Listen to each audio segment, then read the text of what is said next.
প্ৰথমে সকলোকে নমস্কাৰ বুলি কৈ আদা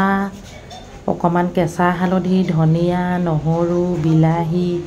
এটা পিঁয়াজ শোল মাছ মই ৰাতিপুৱাই কাটি থৈছিলোঁ হালধি নিমখ অকমান সানি থৈ দিছিলোঁ এতিয়া তেল অকমান গৰম কৰি লৈছোঁ গৰম কৰি শোল মাছখিনি বনোৱা পদ্ধতিটো আপোনালোকে চাওকচোন অকমান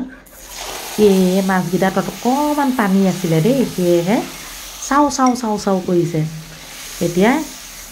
1 মিনিট মান সুন্দৰকে এনে ধৰণে ভাজি দিম সদ্যহতে মই শোল মাছ এনে ধৰণেই বনাও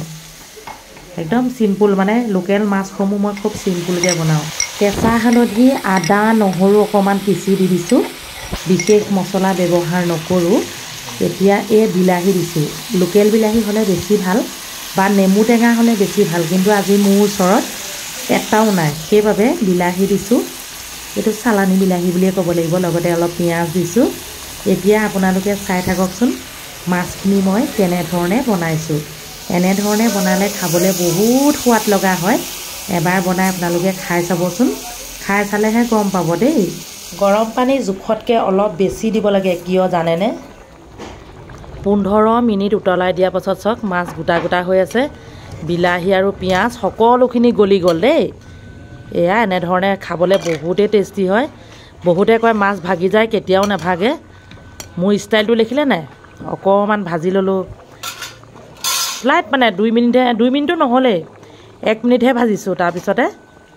এটাকে যোগ কৰি গ'লো এতিয়া লাষ্টত কি দিম জানেনে এইটো বস্তু দিলে আৰু খাই বহুত ভাল লাগে এইয়া ধনিয়া পাত এনেকৈ খাই চাব দেই আপোনালোকেও বনাই তাজা মাছ লোকেল বিলাহী হ'লে বেছি ভাল মোৰ গুৰিত লোকেল নাই চালানি বিলাহীকে দি দিছোঁ আৰু হয় ন বছ মাছো নাভাগিলে সুন্দৰকৈ হৈ গ'ল হালধি নিমখ আদা নহৰু অকমান কেঁচা হালধি গোন্ধটো ধুনীয়া হ'বৰ বাবে দিছিলোঁ শেষত ধনিয়া দিলোঁ লাহেকৈ এতিয়া গেছটো অফ কৰি দিম মোৰ মাছখিনি হৈ গ'ল যদি ভাল লাগিলে লাইক কমেণ্ট শ্বেয়াৰ কৰিব দেই আজিলৈ আহিছোঁ আকৌ লগ পাম বাই বাই